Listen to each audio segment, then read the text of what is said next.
오늘 설교 본문의 말씀 17절까지 말씀인데 또한 우리가 주어지는 말씀이 18절, 19절로 이어지는 말씀이기 때문에 함께 봉독을 하였습니다. 요한복음 15장 9절로 17절은 사랑이라고 말씀을 드릴 수가 있습니다. 사랑으로 시작해서 사랑으로 끝을 맺고 있습니다. 사랑은 그 앞장인 성경 14장에서도 비슷한 내용으로 언급되어지고 있습니다. 요한복음 14장 15절에 너희가 나를 사랑하면 나의 계명을 지키리라 라는 문장이 나오게 되고 21절에 나의 계명을 지키는 자라야 나를 사랑하는 자니 나를 사랑하는 자는 내 아버지께 사랑을 받을 것이요 나도 그를 사랑하여 그에게 나를 나타내리라 라는 말씀이 이곳에 나오고 있습니다. 여기에서 의문이 한 가지 드는데요. 오늘 성경 본문 속에서 말하고 있는 사랑은 무엇일까요? 우리는 대체적으로 사랑에 대한 정의를 다 가지고 있습니다. 그리고 그 주어진 자리에서 그 사랑에 대한 정의에 따라서 우리는 사랑이라고 하는 말이 어떤 의미를 가지고 있는지 아마 스스로가 가지고 있는 어떤 그런 정의들을 가지고 있으리라 생각을 합니다. 매우 흔한 말로 사랑이라고 하는 말씀이 우리에게 등장하고 있습니다. 너무 자주 들어서 더 알아보고 싶은 생각이 들지 않을 수도 있습니다. 오늘 본문의 첫 구절과 둘째 구절을 다시 읽어보겠습니다. 아버지께서 나를 사랑하신 것 같이 나도 너희를 사랑하였으니 나의 사랑 안에 거하라. 내가 아버지의 계명을 지켜 그의 사랑 안에 거하는 것 같이 너희도 내 계명을 지키면 내 사랑 안에 거하리라. 아멘. 이 구절을 조금 풀어서 설명하면 다음과 같습니다. 구절 말씀에 아버지는 하나님을 가리키고 있습니다. 예수님은 하나님의 사랑을 받았습니다. 그리고 또한 그 사랑을 예수님은 누구에게? 제자들에게 베풀었습니다. 그러니 하나님의 사랑을 받기 원하는 제자들은 예수님의 사랑 안에 머물러 있어야 한다는 말씀이죠. 10절 말씀에 보면 예수님은 하나님의 말씀을 또는 하나님의 명령을 지킴으로 하나님의 사랑 안에 머물러 있다고 말하고 있습니다. 또한 제자들도 예수님의 말씀을 지킴으로써 예수님의 사랑 안에 머물 수 있다는 것이지요. 이 구절에 따르면 하나님과 제자들 사이에 예수님이 계시는 거예요. 예수님은 하나님의 사랑을 우리에게 중재하시는 분이라는 사실을 다시 한번 말씀을 통해서 깨닫습니다. 오늘날 교회 밖에 많은 사람들은 물론이고 교회 안에 있는 기독교인들도 하나님의 사랑과 예수님의 사랑을 절실하게 경험하지 못하고 있습니다. 어떻게 보면 신학적인 어떤 체계를 갖추지 못했던 그 초대교회 그때의 그 사람들이 예수님의 그 사랑과 하나님의 사랑을 받고자 아주 절실했던 것처럼 그렇게 살지 못한다는 것이죠. 더 세련된 모습의 크리스찬들은 있을지 모르지만 더 매력적인 크리스찬들은 있을지 모르지만 하나님 보시기에 예수님 보시기에 그들의 사랑을 하나님의 사랑을 예수 그리스도의 사랑을 절실하게 경험하고자 그렇게 몸부림치는 크리스찬들은 없다는 것이죠. 거칠게 표현하면 돈을 사랑함이 최우선으로 여기기에 하나님의 사랑과 예수님의 사랑이 없어도 살아가는데 큰 지장이 없다고 생각하는 거예요. 여러분들 생각해보세요. 여러분들 신중에 물어보세요. 여러분들 하나님의 사랑 없이 예수님의 사랑 없이 내가 가지고 있는 돈으로 내가 가지고 있는 물질로 내가 가지고 있는 힘으로 살아가는데 여러분 그렇게 어려움이 없다는 거예요. 그래서 예수님의 사랑보다 하나님의 사랑보다 나에 있어서 내 인생에 더 많은 역할을 하고 더 많은 영향력을 미치고 있는 돈을 사랑하게 된다는 것이죠. 이를 쉽게 확인할 수 있는데 자녀들이 있다고 할 때 그 자녀들이 하나님의 사랑과 예수님의 사랑 안에 깊이 들어가기를 원하는지 아니면 세상에서 존경받을 수 있는 좋은 대학에, 유수의 대학에 들어가서 혹시 주일날 지키지 못할지라도, 혹시 예배에 참여하지 못할지라도 그들이 유수의 대학에 들어가서 공부를 더 잘하는 것이 그런 사람이 되기를 원하는지 여러분들 스스로 내 안에서 질문해 보시길 바랍니다. 가정의 달 부부나 부모와 자식, 교우들의 대화에서 하나님과 예수님에 관한 이야기가 어느 정도의 비중을 차지하고 있는지 여러분 생각해 보십시오. 내가 주님 때문에 이렇게 살고 있습니다. 주님 때문에 내가 이런 가정을 가지고 있습니다. 내가 주님 때문에 이렇게 살아가고 있습니다 하는 이야기들이, 그것을 주제로 대화하고 싶어도 여러분 그거에 대해 관해서 말할 내용이 여러분의 삶에서 많지 않다는 것을 우리는 철저하게 느끼고 있지 않습니까? 그게 세속 사회에서 사는 우리들의 어쩔 수 없는 현실일지도 모릅니다. 요한복음 15장 9절과 10절에는 나의 사랑 안에 거하라 라고 하는 문장이 자꾸 반복되어지고 있습니다. 예수 사랑 안에 머물러야 하는 이유는 당연하게 그의 사랑이 우리를 살리는 참된 능력이라는 것입니다. 예수 그리스도의 사랑은 우리에게 있어서 호흡과 같아서 예수님의 사랑에 결속되지 않는다면 죽는다는 뜻이에요. 나의 사랑 안에 거하라, 이 말씀은 나의 안에 있어라 이런 어느 정도의 어떤 여유를 두고 있는 것이 아니라 생명과도 직결되어져 있는 말씀이죠. 어떤 사람들은 이런 이야기를 듣게 되면 종교의 억지스러운 도그마처럼 여길지도 모르겠습니다. 예수 믿지 않아도 세상에서 얼마든지 재미있고, 예수 믿지 않아도 세상에서 얼마든지 나름 의미 있게 사는 사람이 많다는 것이 분명한 사실이기 때문이죠. 예수의 사랑이 우리를 살리는 참된 능력이라는 말을 이해하려면 생명의 여러 차원이 있다는 사실을 먼저 알아야 할 것입니다. 동네 아이들이 친구와 재미있게 노는 데서만 삶의 재미를 느끼는 사람이 있습니다. 어떤 사람은 박물관과 미술관과 연주회장을 지루하게 다니면서도 그 안에서 삶의 현장, 내가 사는 데에서의 재미를 느끼는 사람도 있을 거예요. 어떤 사람은 혼자 바둑을 두면서 혼자 바둑을 술을 두면서도 그가 재미를 느낄 수도 있습니다. 자기 수준에 대해서 정말 재미를 느낄 수 있는 그러한 수준이 있지만 바둑 세계의 정점에 도달한 프로 구단의 세계를 그는 따라가지 못할 것입니다. 세상은 왜 존재하는가 라고 하는 짐 홀트의 책이 있습니다. 최근 이런 관련되어져 있는 물리학 책을 조금 관심 있게 이렇게 좀 살펴보는데, 돌아가신 카톨릭 신학자 한스 퀸이 쓴 한스 퀸 과학을 만나다라고 하는 제목의 유튜브를 통해서 시청을 했습니다. 이런 물리학이나 생물학 그리고 과학 철학과 자연 신학에 관한 책을 이렇게 살펴보면 제가 그 세계에 얼마나 무지한지를 다시 한번 깨닫습니다.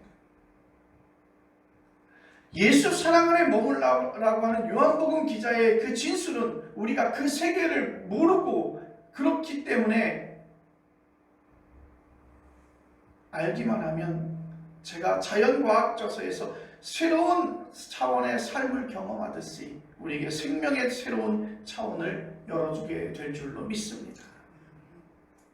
그래서 예수 안에 머물러야 할 이유를 본문에 근거하면 조금 더 살피면 이렇게 말하면 두 가지인데, 첫 번째는 예수가 제자를 사랑했다는 사실이에요. 예수님이 제자들을 사랑했다는 사실이에요. 두 번째로 보면 하나님 아버지가 예수님을 사랑했다는 사실이에요. 여러분, 이 두 가지는 구분되기도 하지만 하나로 분리되지 않습니다. 하나님의 사랑이 예수 그리스도를 통해서 제자들에게 어떻게 경험되었기 때문이에요.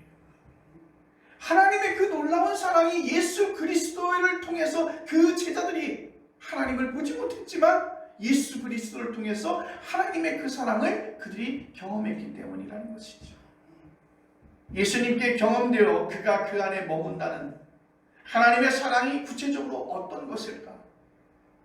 그 사랑의 영적인 공명이 일어나지 않으면 우리의 교회 생활과 인생살이는 한 걸음도 앞으로 나아갈 수 없을 것입니다. 그냥 기독교인이라고 하는 그 무늬만 있는 거예요. 저 사람은 교회에 교적을 두고 있는 사람이다 라고 생각이 되어지 실질적으로 그의 갈급한 심령에 하나님의 사랑이 채워지지 못하고 예수 그리스도를 통해서 하나님의 사랑을 경험하지 못한다는 것은 그냥 단지 사람들이 그렇게 말하는 것이죠. 이력서에 그들의 종교란에 그냥 단지 기독교라고, 나는 기독교인이야 라고 쓰는 하나의 그 칼을 채우는 그러한 역할밖에 못한다는 것이죠. 여러분, 예수님의 하나님의 경험을 알려면 하나님에 관한 예수님의 가르침을 배워가는 게 최선일 줄로 믿습니다. 하나님의 경험을 알게 되려면 예수님의 가르침 속에서 하나님을 경험할 수 있는 것이 어떤 것일까? 그 대표적인 이야기가 우리가 너무나 잘 알고 있는 소위 탕자의 비유입니다. 탕자의 비유가 실린 누가복음 15장에는 잃은 양의 비유와 잃은 드라크마의 비유가 함께 실려 있습니다. 소외된 이들을 향한 하나님의 사랑을 가리키는 비유들이죠. 탕자의 비유를 보겠습니다. 아버지에게는 두 아들이 있었어요. 작은 아들은 아버지에게 아버지의 재산을 미리 유산으로 들고 아버지의 관계없이 그 어떤 사람의 그러한 관계없이 스스로 살기를 원했죠. 그래서 아버지를 떠나 아버지의 유산을 들고 멀리 떠나서 정말 그가 그곳에서 꿈꾸었던 그러한 날들을 그 먼 곳에서 지내게 되어집니다. 이걸 표현하면 제멋대로 살았다는 것이죠. 자기 원하는 대로 살았다는 것입니다. 그가 꿈꾸던 세계가 고작 그 세계였다는 것이죠. 그리고 제멋대로 살아왔던 그 결과는 너무나도 참겠습니다. 완전히 망하고 말았어요. 주변에 그 곁에 있었던 많은 친구들도 그가 모든 것을 이룬 후에 다 떠나고 이제 그에겐 참혹함만이 남았습니다. 아버지의 유산을 그렇게 많이 받고 먼 세계로 떠나서 그곳에서 제멋대로 살았던 그 탕자는 이제 오갈 데 없는 신세가 되었어요. 얼마나 참혹하게 그의 상태를 이야기하냐면 돼지 농장에서 먹이를 주지 않아서 돼지가 먹는 그 열매를 빼앗아 먹는, 그리고 허기를 면하고 있는 그 둘째 아들의 모습을 우리는 바라봅니다. 인생의 막차, 이제 더 이상 갈 수 없는 그 인생의 막차에서 그는 깨닫습니다. 아버지의 그 나라가 얼마나 정말 내게 소중한 것인지. 아버지께로 가면 내가 쉼을 얻을 수 있다라고 하는 사실을 다시 한번 생각해서 아버지를 생각하고 그는 정말 곤란스럽지만 아버지를 생각하고 고향집으로 돌아갑니다. 그런데 그 고향집에서 아버지는 그 둘째 아들을 매일매일 눈이 부르도록 그 아들을 기다리고 있었어요. 기고만장하고 아주 패기 찬 모습으로 떠났던 둘째 아들이 거지몰골로 돌아올 때 그 아버지는 다른 건 묻지 않고 둘째 아들을 극진하게 환대합니다. 이때 아버지 곁에서 성실하게 아들 역할을 감당하던 큰 아들의 불만은 이루 말할 수가 없어요. 아버지의 태도를 못마땅하게 여깁니다. 유대인의 하나님들, 유대인들이 말하고 있는 하나님은 둘째에게 딱 따끔한 벌을 주고 큰아들에게 상을 베풀어야만 했습니다. 예수님이 하나님의 표상은 전통적인 유대교의 표상과는 달랐어요. 예수님이 경험한 하나님의 사랑은 율법 패러다임에서 판단치 않고 존재론적인 패러다임 안으로 끌어들이는 분이라는 것이죠. 그게 하나님의 사랑입니다. 사람을 판단하는 하나님의 사랑. 여러분, 하나님의 사랑에 가장 가까운 세상에서의 사랑은 부모님의 사랑일 것입니다. 여러분, 보통의 부모님들은 다 대부분 일방적입니다. 일방적인 사랑을 하십니다. 특히 어머니의 사랑이 그렇죠. 그러나 부모의 사랑도 하나님의 사랑을 다 보여줄 수는 없다는 것입니다. 그 첫 번째 하나는 사랑을 온전하게 실천하는 능력이 사람에게는 근본적으로 없다는 거예요. 자식이 학교에 가기 싫어하면 억지로 보내는 게 부모의 마음이죠. 어떤 때는 위협을 해서라도 좋은 성적을 올리게 만듭니다. 10달 배 아파서 낳은 자식이라고 해도 그의 인격과 영혼을 모르기에 부모의 사랑에는 종종 이런 시행착오가 일어날 수밖에 없다는 것입니다. 또 다른 하나는 우리가 사랑의 본질을 오해한다는 사실입니다. 우리는 보통 자기 희생을 사랑이라고 그렇게 말하지 않습니까? 자녀들이 가장 싫은 말이 어떤 것일까요? 자녀들이 가장 싫은 말.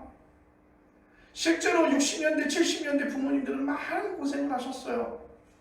먹지 못하고 입지 못하고 그 어려운 환경 속에서도 자식들의 일이라고 한다면 그의 뼈를 깎고 그의 피를 쏟아가면서도 그 자식들을 위해서 열심히 살아오셨어요. 그러다 보니까 자식들이 부모의 말을 듣지 않을 때, 부모의 기대에 어긋나 있을 때 그런 이야기를 합니다. 내가 너를 위해서 일평생을 얼마나 희생적으로 살았는지 아느냐? 내가 너 때문에 얼마나 많은 고생을 했느냐? 자녀들이 가장 듣기 싫은 말이었다고 하죠.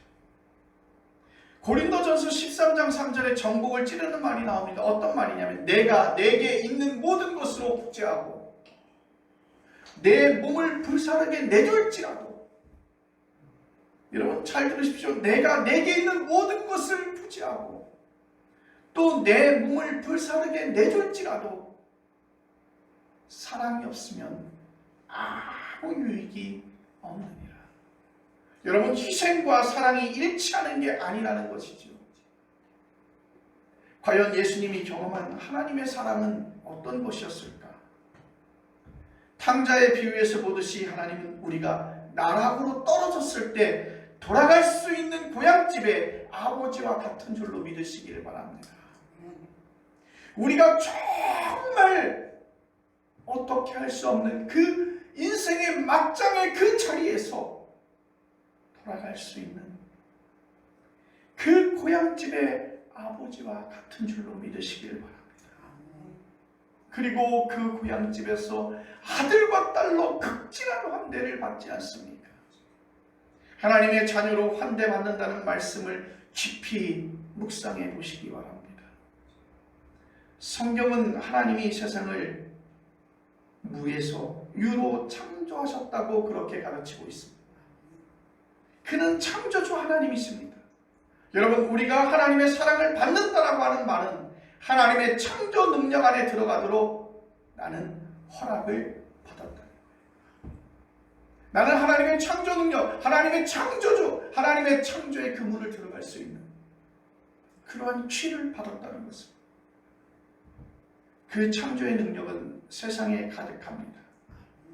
빛이 지구를 골고루 비추죠. 비도 사람을 가리지 않고 모두에게 내립니다. 소리를 들을 수도 있고 나무와 새를 볼 수도 있습니다. 더구나 사람은 두 손을 흔들면서 두 다리로 춤추듯이 걸을 수 있습니다. 죽음이 가까워온다는 사실도 인식하며 살아가고 있습니다. 이 세상에 가득한 하나님의 창조의 능력이 바로 우리에게 베풀어 주신 하나님의 사랑인 줄로 믿으시기를 바랍니다. 어제 무엇인가를 잠깐 하려고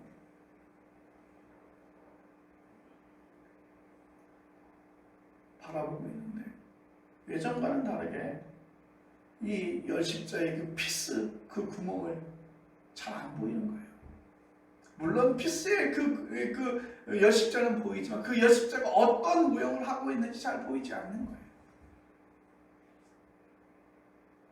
시간이 지나다 보니까 그러한 것에 대한 예전에는 그런 걸 느끼지 못했지만 참 그때는 평하게 했구나. 근데 시간이 지나가면서 그게 보이지 않으니까 얼마나 답답한지. 여러분 그러나 하나님의 이 사랑을 갖다 경험한 사람들은 하나님께서 내게 이러한 것들을 자연 속에서 내 창조 능력 하나님의 그 창조 능력을 경험하게 한 사람들은 그 경험을 통해서 세상에서 아쉬울 게 없고 따라서 두려울 게 없는 줄로 믿으시기를 바랍니다. 사람이 살아가면서 두려워하는 게 무엇인지 생각해 보십시오. 가난과 늙음과 고독을 두려워합니다. 가난한 독거노인을 가장 불행하다고 사람들은 말하고 있습니다. 왜요? 가난한 독거노인은 가난과 늙음과 고독을 함께 가지고 있어요. 근데 과연 그럴까요? 외로워야만 더 많은 것을 보고 더 많이 듣고 더 깊이 느낄 수 있는 어떤 세계가 우리 앞에 펼쳐지지 않을까요? 요즘 계속 이렇게 비가 오지 않거나 그럴 때는 계속 이렇게 좀 걸어 다니려고 노력을 해요. 차로 다녔던 그 길을 걸어서 이렇게 다니다 보니까 그 전에 느끼지 못했던 사람들의 소리들을 듣게 되고 그곳에 있었던 자연들을 보게 되고 거기에 있었던 구조물들을 보게 되고 아 저런 게 있었구나라고 하는 것을 새삼 이렇게 좀 느끼게 되는 것이죠. 여러분이 생각하는 그 어떤 인생의 나락이라고 하더라도 두려워하지 마십시오. 여러분이 창조의 아들과 딸로 극진하게 환대받을 수 있는 영적인 고향집에서 아버지가 또는 어머니가 나를 기다리고 있을 테니까. 말이 창조의 아들과 딸이지 실제로 어렵게 사는 사람들은 정말 참혹하리만큼 어렵고 또한 이런 말씀들이 위로받지 못할 것입니다. 한 번도 경험해 보지 못했던 그 질병이 그렇게 오래 갈 줄 몰라요. 끊임없이 생업에 큰 어려움들을 주고 있지 않습니까? 가게를 닫는 사람도 생기게 돼요. 어떻게 살아보려고 대출을 받아가지고 일을 했던 사람들은 그 빛을 감당하지 못할 정도로 늘어난 사람도 있습니다. 여러분 이런 문제를 가지고 그들이 잘못하지 않았지만 그런 문제들을 그 어려움을 통해서 해체된 가정들은 또 없겠습니까? 이런 현실 앞에서 저는 사회적인 차원에서의 도움이 필요하다는 것입니다. 극심한 어려움에 떨어진 이들이 최소한의 인간다운 삶을 유지할 수 있도록 사회가 도와야 되는 것입니다. 여러분 세금 내는 이유가 무엇일까요? 여러분 이럴 때 쓰기 위해서 세금을 걷지 않습니까? 일종의 사회복지제도라고 할 수 있는데 국가재정이나 지방정부재정이 이런 일에 열심을 내야 되겠죠. 그래서 이를 위해서 국가공무원이나 지방공무원들이 일을 제대로 해야 되는 것입니다. 이런 점에서 정치가 중요하고 필요하다는 것입니다. 나락에 떨어진 사람이 버텨낼 수 있거나 나락에 떨어지지 않도록 미리 준비하는 일이 바로 오늘 본문 마지막 절에 나오는 서로 사랑하는 것 아니겠습니까? 사회의 구조적인 접근만으로는 이런 문제를 다 해결하기 어렵습니다. 아무리 삶의 조건이 좋아져도 두려워하는 사람들은 계속 두려워하고 비관하는 사람은 계속 삶을 비관합니다. 삶의 허무와 무의미를 사회적인 조건만으로 해결할 수 없다는 것이죠. 60년대, 70년대를 생각해보면 오늘날은 수십 배 잘 살게 되었어요. 정말 어린이 간식만 해도 간식이라는 게 어디 있었어요? 정말 건강에 요즘에는 그러죠. 아이들 간식을 보면 그게 칼로리가 얼마고 거기에 유해한 물질이 얼마나 들어가 있고 그런 거 상관없었어요. 60년대, 70년대 입에 들어갈 수 있는 것이란 무엇이든지 입에 넣었잖아요. 그런데 우리가 그것을 칼로리를 생각하고 건강을 생각하는 것이었어요. 예전에는요, 저희 초등학교 다닐 때 배가 나오면요, 사장님이라고 그랬어요. 아우, 뭐 잘 먹고 잘 사는가 보다, 뭐 이랬어요. 요즘에 배가 나와서 다니면 부모님들도 그렇고 근심이 많죠. 왜? 예전에는 그 없었던 소화 비만을 통해서 질병들이 중년에서 나타날 수 있는 그런 질병들이 요즘에 소아에게도 나타나지 않습니까?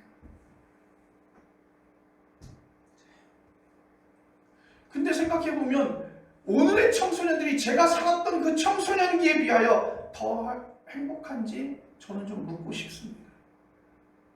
핵심은 개인의 영적인 차원입니다. 그 영적인 차원에서 빛이 비춰야만 나락에 떨어져도 하나님의 창조 능력에 우리는 휩싸일 수 있기 때문인 것입니다. 그 개인의 영적인 차원을 우리 크리스찬들은 예수 그리스도의 사랑에서 찾은 사람들입니다. 나의 사랑 안에 거하라. 예수님의 사랑은 하나님의 사랑에서 온 생명의 참된 능력인 줄로 믿으시기를 바랍니다.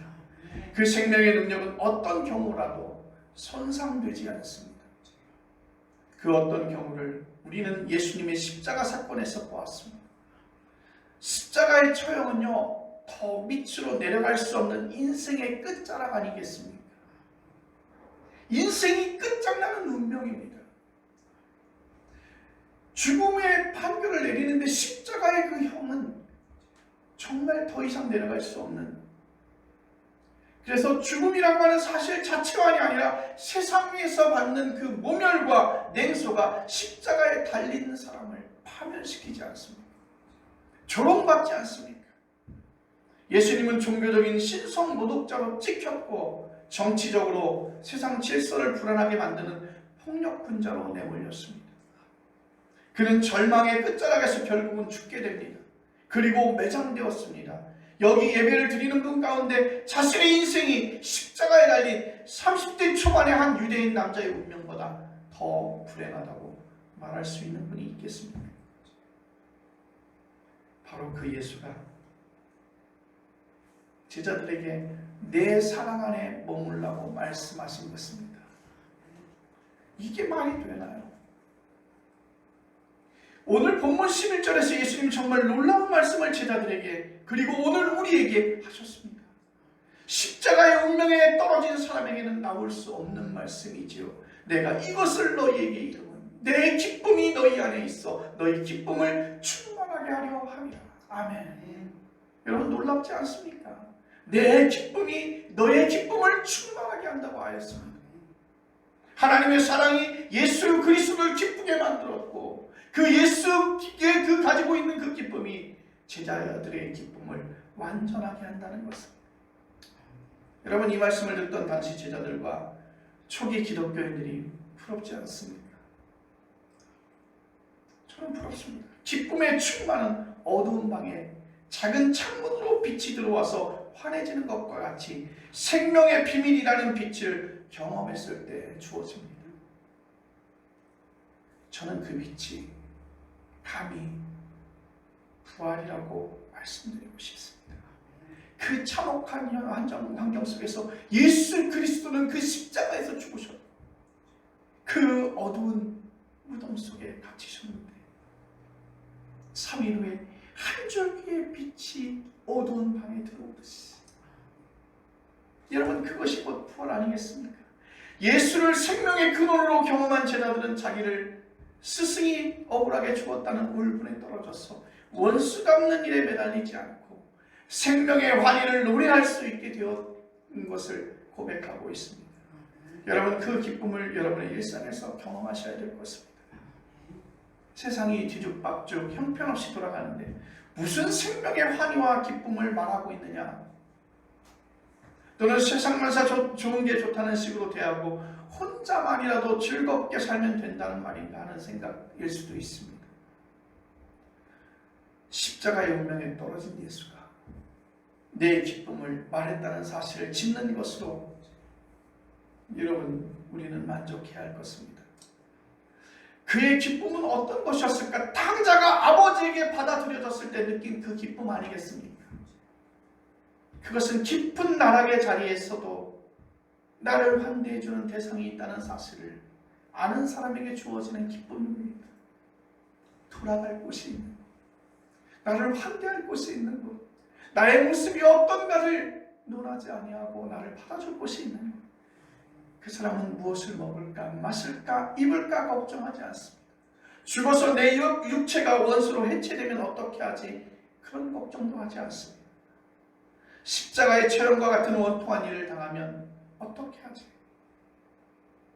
예수님은 그 사실을 알았습니다. 그래서 그는 기뻐한다고, 하나님의 사랑을 받았노라고 그렇게 말씀하셨던 것입니다. 하나님의 사랑을 종교의 이념으로가 아니라 내 삶의 내용으로 더 가깝게 느낄 수 있었으면 좋겠습니다. 앞으로 저의 남은 생애나 여러분의 생애에 가장 중요한 일은 예수 사랑 안에 거하는 것입니다. 우리 모두가 예수의 사랑 안에 머물 수 있기를 바랍니다. 하나님의 사랑을 받은 그 예수의 사랑, 바로 우리가 하나님의 사랑을 경험할 수 있는 가장 좋은 방법이죠. 이런 인생에서 살다 보면 서로 사랑하라라고 하는 예수님의 말씀이 우리들의 실제의 삶에서 현실로 자리 잡지 않겠습니까? 오늘 성경 말씀에서 받은 우리들의 감동이 성령의 도움으로 여러분들이 이 말씀을 조금이라도 깨닫고 여러분들의 생애 속에서 자리 잡았으면, 기억되어졌으면 참 좋겠습니다. 기도하겠습니다.